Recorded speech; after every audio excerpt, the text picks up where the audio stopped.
Bonjour et bienvenue sur votre web TV, l'Arcom TV. Nous sommes aujourd'hui sur le sujet du Gadiaga, précisément le village de Lani. Un village saracolé meurtri par une lutte d'esclavage. L'on se croirait, n'est-ce pas, aux temps immémoriaux, au temps de la traite négrière. Notre équipe s'est déplacée sur les lieux précisément à Lani. Alors, nous avons été témoins d'une scène de désolation, d'une scène inhumaine. Nous nous sommes promis de faire parler tout le monde, aussi bien que ceux qui sont compris comme des victimes, que ceux qui sont tout simplement compris comme leurs bourreaux. Le micro est à vous. Pour cela, nous avons approché un homme qui n'est pas le moindre. Il s'agit de Maître Mohamed Ali Batili, qui est autochtone du Gadiaga, comme on le sait, sans langue de bois, tout simplement exprimé pour éclairer la lanterne des téléspectateurs. Suivons ensemble cette interview exclusive. J'ai entendu un message on ne peut plus pessimiste, parce que vous savez que toutes nos sociétés traditionnelles tiraient leur force du bon fonctionnement des institutions qui les régulaient. Dans n'importe quelle société, il y a des institutions de régulation. Dans la République, dans les sociétés traditionnelles, il y a des institutions. Et dans le Gadiaga, ces institutions, on les a nommées. On a dit l'institution des marabouts, les Moris, l'institution des Mangués, l'institution des Saké et l'institution des chefs de village. Voilà les différentes grandes institutions qui veillaient sur le bon fonctionnement de la société et du vivre ensemble dans l'harmonie, la compréhension, la fraternité et le partage. On m'a d'emblée de jeu fermé toutes les portes en me disant aucune de ces institutions ne marche. En tout cas face au problème qui leur est posé en ce moment, le problème de l'appellation esclave. Car précisons les choses, la pratique elle-même de l'esclavage n'existe pas, c'est l'appellation esclave qui existe. On a beau dire, personne ne travaille pour le compte de quelqu'un d'autre. Chacun garde le produit de son travail et on est entièrement libre. Mais lorsque certaines circonstances arrivent, les mariages, les baptêmes, les décès, on retourne dans les rôles anciens qu'on avait dans la société. Et à l'occasion de ce retour, l'appellation esclave apparaît. Non pas la pratique, mais l'appellation. Il y a des pratiques qui sont, peut-être, vous allez égorger un mouton, mais comme ils le disent, le jour où chevaux, lorsqu'on vous appelle esclave, vous avez un baptême aussi, les autres vont égorger votre mouton. Exactement comme vous allez égorger leur mouton.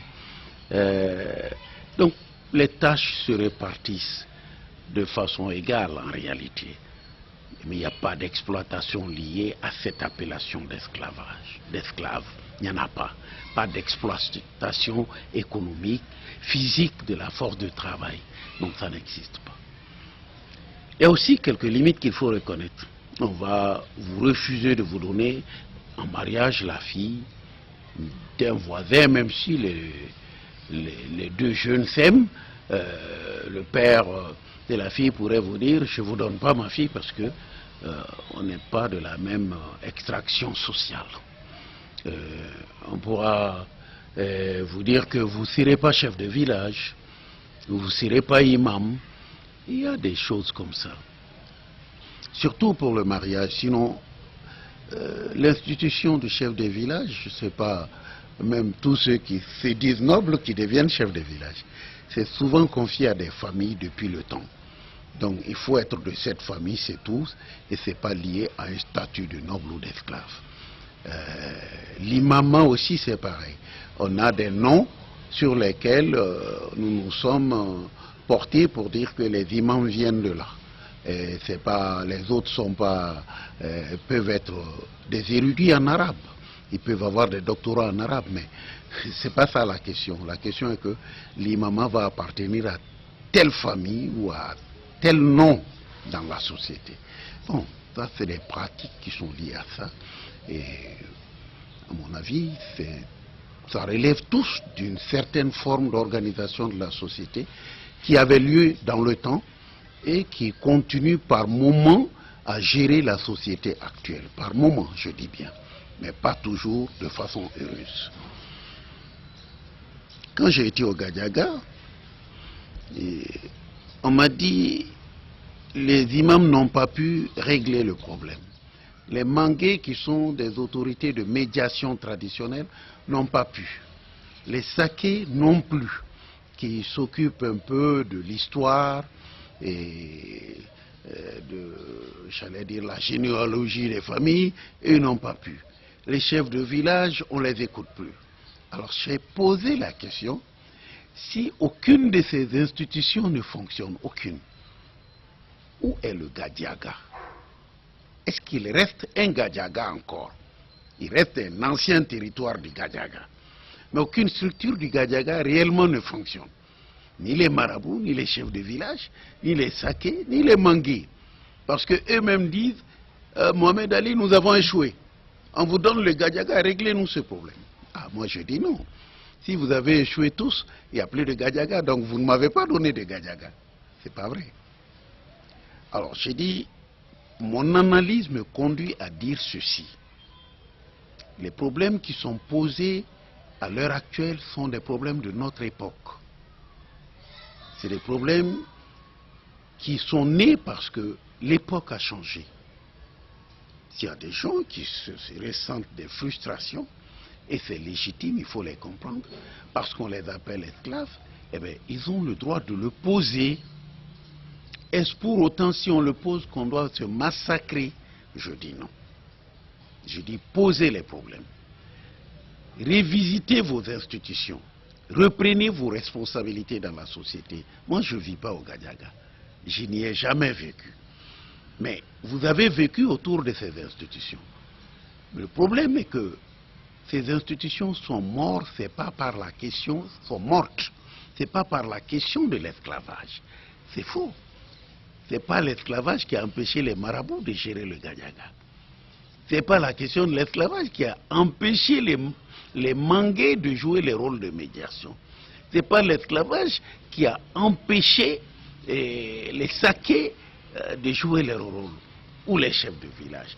Ça veut dire que Gadiaga, en tant qu'institution, n'existait pas réellement, avant même cette question. Qu'est-ce qui a fait que le Gadiaga a perdu de sa force?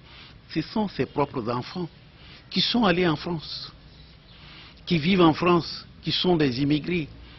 Et lorsque ces enfants arrivent en France, qui commencent à gagner quelques zéros à la fin de chaque mois, ils se sentent tellement riches qu'ils imposent partout dans les villages leur point de vue et la façon dont ils entendent que le pays soit gouverné.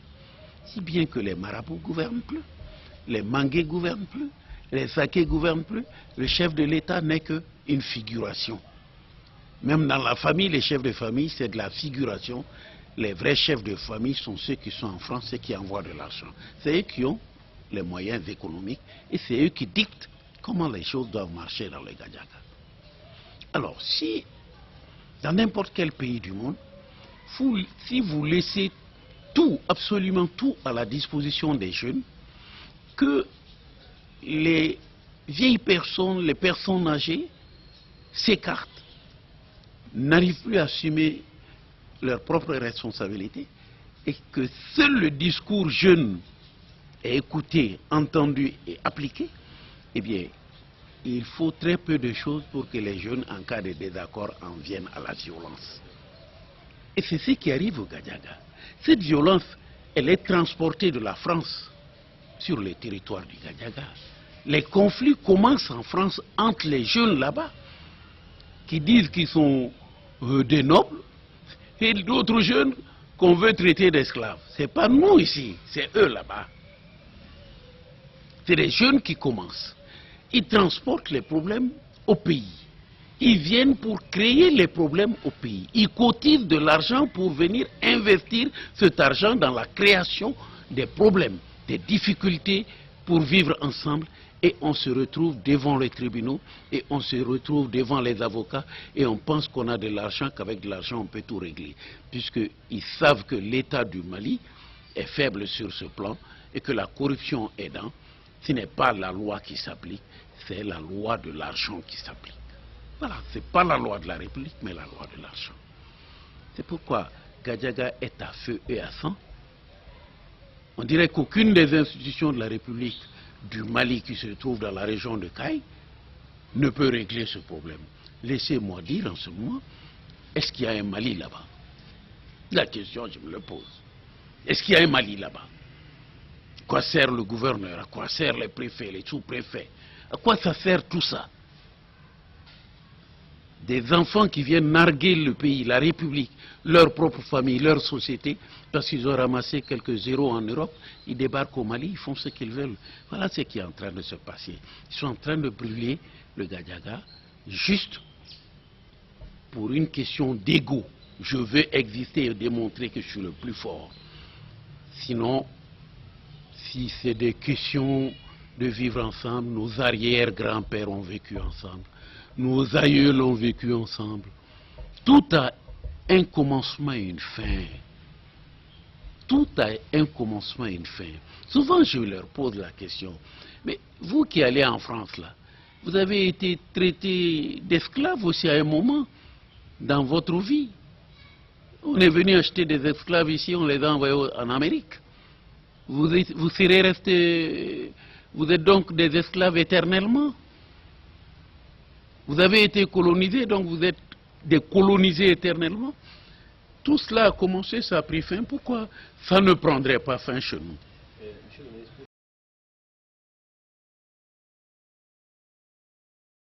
Ce qu'ils veulent, ils peuvent dire ce qu'ils veulent.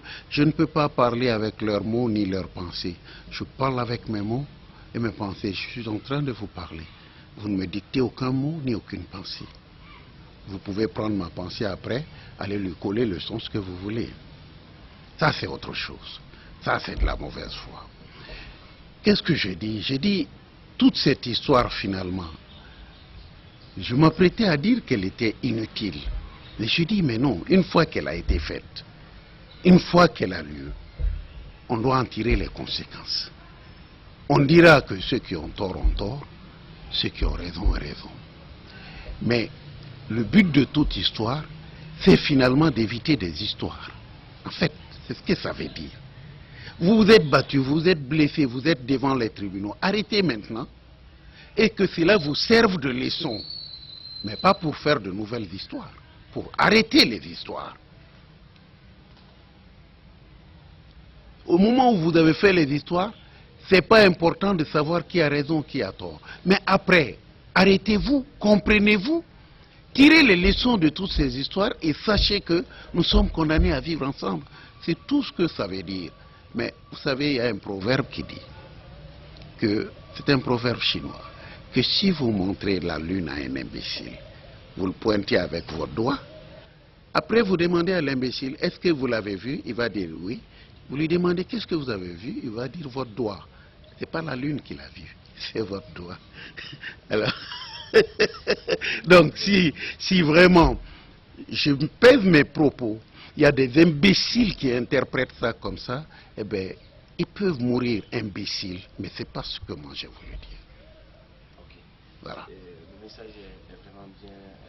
C'est très clair dans ma tête. Hein. N'importe qui veut prendre ça pour justifier son action, pour moi, c'est un imbécile, et j'allais dire congénital. Il ne peut pas évoluer, c'est tout.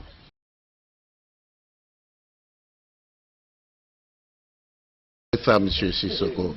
J'aurais pu être Sissoko et parler comme je parle.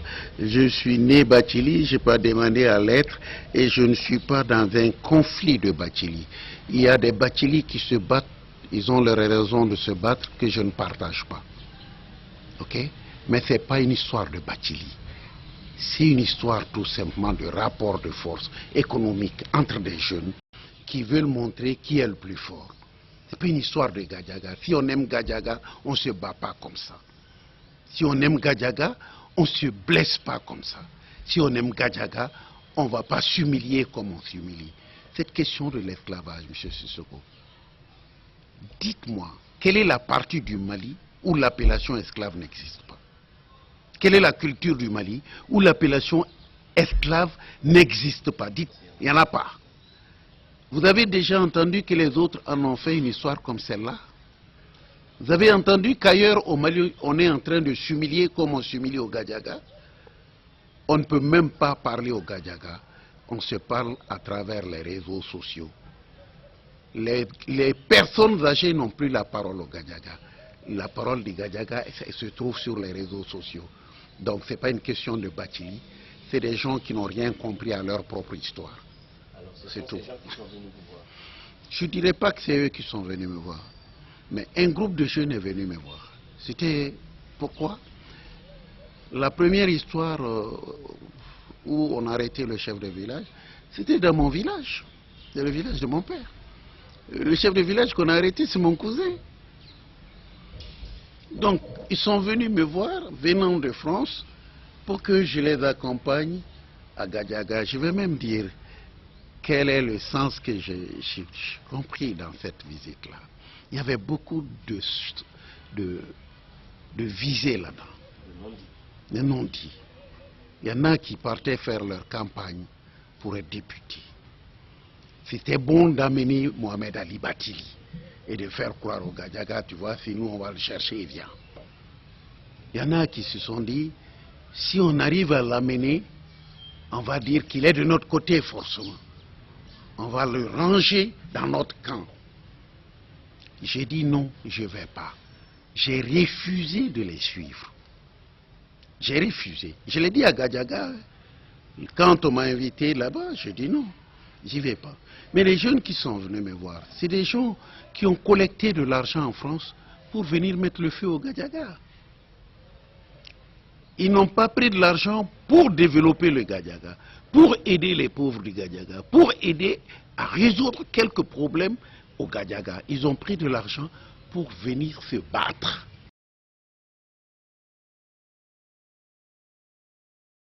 Moi je dis c'est financé à la fois par la diaspora des deux côtés. Ceux qui disent qu'ils sont Gambana, ils sont financés aussi. Ils vont manger. Je ne savais même pas que Gambana existait à l'époque. La première fois que j'ai vu et entendu parler de cette esclave, de cette histoire d'esclavage, ça ne s'appelait pas Gambana, ça concernait les Soninké du fleuve en Mauritanie. Et j'étais à Bruxelles comme par hasard avec une avocate du nom de Suzanne Delannoy, qui appartenait à Avocates sans frontières, et j'ai travaillé avec elle au Rwanda. Je suis arrivé de Kigali, je suis descendu à Bruxelles, et le temps que je prenne l'avion l'après-midi, elle m'a invité à aller à cette réunion-là. Mais on n'a pas parlé ce jour-là du Mali. Mais je sais que pour ceux qui... Et je me dis c'est la même chose. Pour tout ce qui est de ces déplacements des gens qui partaient de ces structures pour venir se battre contre l'esclavage, on leur payait le billet d'avion, on leur payait le séjour, l'hôtel, le déplacement. Ils avaient un per diem par jour.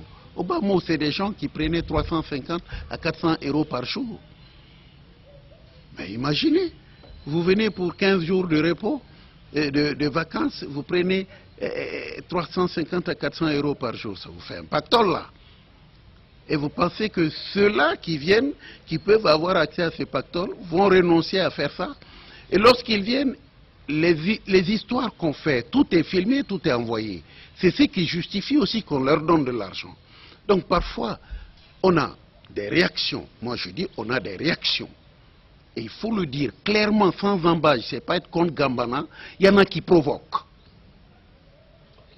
Il y en a qui provoquent, ils provoquent à la faute. Ils poussent les gens à la violence et ensuite ils se plaignent d'être victimes de cette violence. Donc moi je dis, des deux côtés, il manque la sagesse, la clairvoyance. Parce que chacun a un petit intérêt.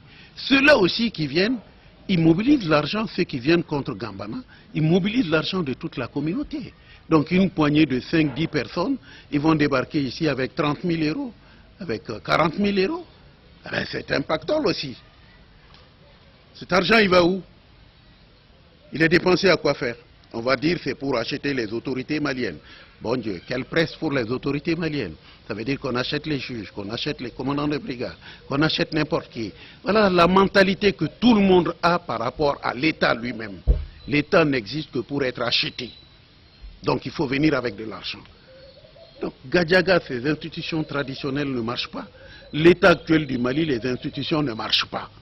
Donc les enfants s'en donnent à cœur joie, ils se tapent dessus avec un niveau de violence inacceptable. On dit que Gadiaga s'entend pas. Non, moi je dis Gadiaga est là. Il n'existe pas parce qu'il a perdu ses institutions. Et dans Gadiaga, il n'y a pas d'histoire, mais c'est des enfants qui font des histoires entre eux. Les parents n'ont qu'à prendre leurs responsabilités vis-à-vis de leurs enfants. Des deux côtés. Des deux côtés, de toutes les parts. Mais est-ce que si les parents prennent leurs responsabilités, l'État n'a pas besoin d'être vigilant? Non. Imaginez, mais moi ce que je dis c'est très clair. Mon père peut-être m'a beaucoup parlé du Gadiaga. Moi j'y ai pas vécu mais il m'a beaucoup parlé. Mais je n'ai jamais entendu mon père dire que eux ils commandaient leur père. Mon père n'a jamais commandé mon grand-père. Mon grand-père n'a jamais commandé mon arrière-grand-père. C'était comme ça. Les familles avaient une structure, on se respectait là-dedans et on se comprenait. Mais aujourd'hui, ce sont ces structures-là qui ont sauté. La faute est là. Aucune de ces structures ne fonctionne parce que les parents, censés être les responsables, ont démissionné, ont lâché leur pouvoir et l'ont laissé à la portée de leurs enfants parce que tout simplement ils reçoivent de l'argent de leurs enfants. Donc, c'est comme si on a acheté leur autorité. Ils ne peuvent plus parler, ils ne peuvent rien régler. Et donc les enfants le règlent selon leur propre tempérament et leur compréhension du problème. C'est tout. Mais ce n'est plus du Gadiaga. Cette bataille-là, ce n'est pas pour avoir Gadiaga. Gadiaga ne s'est jamais identifié dans des bagarres comme ça. Où les grandes personnes ne sont même plus écoutées. Les enfants sortent, ils vont se taper. Et dès lors qu'ils se tapent, chaque parent se range derrière son enfant. C'est tout ce que moi je vois. C'est quand les problèmes arrivent entre les enfants que les parents s'alignent derrière les enfants. On ne voit pas les parents même empêcher les problèmes. On les voit s'aligner derrière les enfants pour aggraver les problèmes. Alors, qu'est-ce que vous voulez qu'on fasse?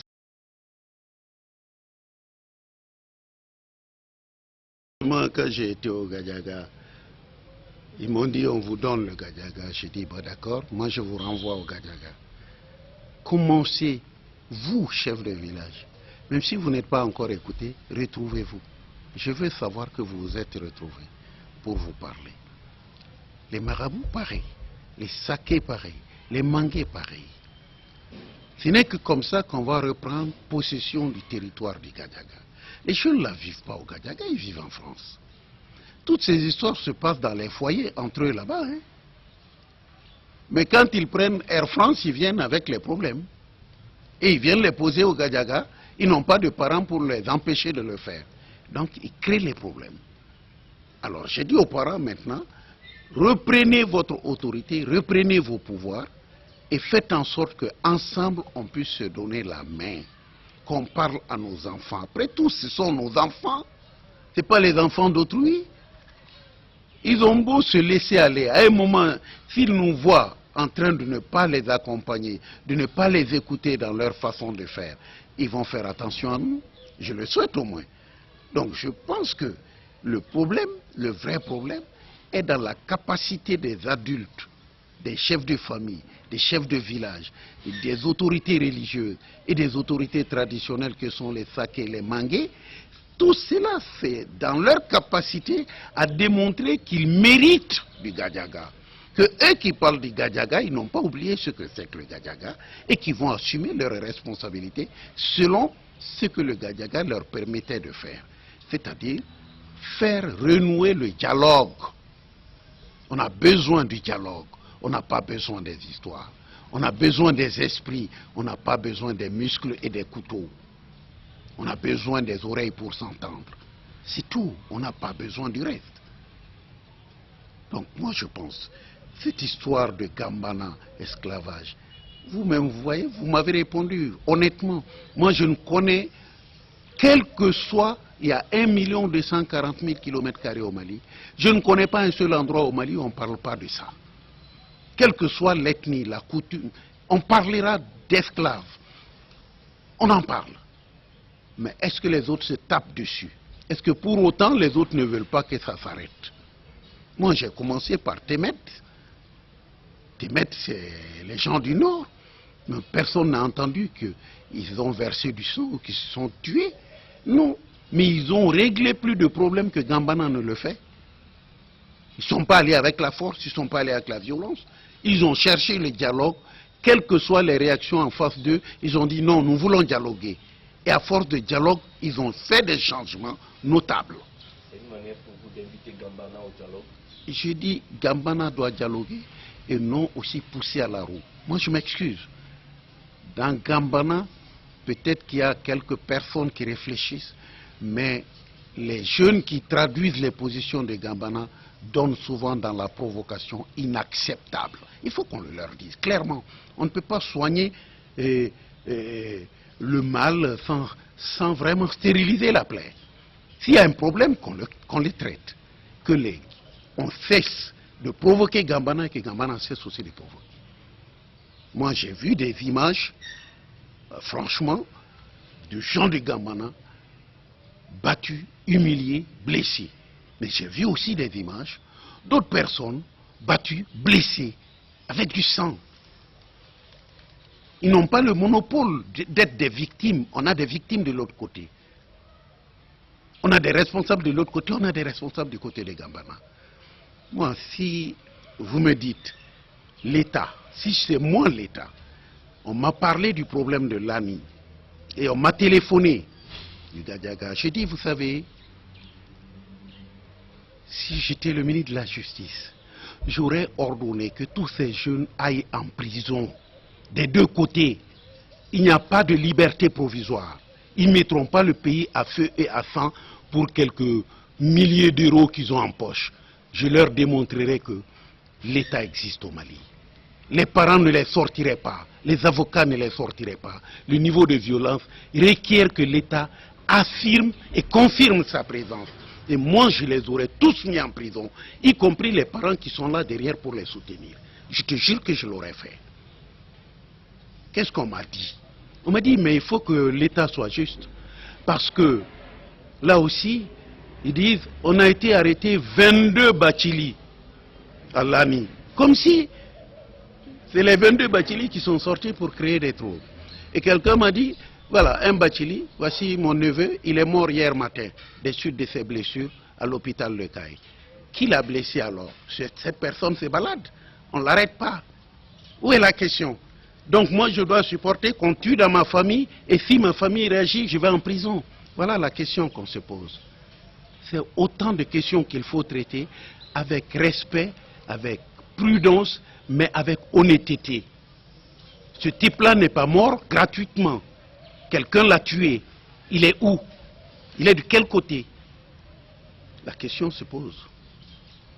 Donc nous disons, moi aujourd'hui, tu me donnes le dossier de l'année à traiter, je vous assure, les deux côtés, je les mets en prison, et qu'on ne vienne pas me dire de les libérer. Ils vont faire 3-4 ans là-bas.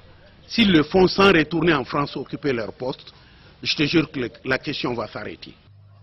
Mesdames et messieurs, comme chose promise, chose faite, vous venez de suivre avec nous l'intégralité des échanges que nous avons eus avec Maître Mohamed Ali Bathily. Et comme vous le savez bien, il a été tout simplement question de la paix.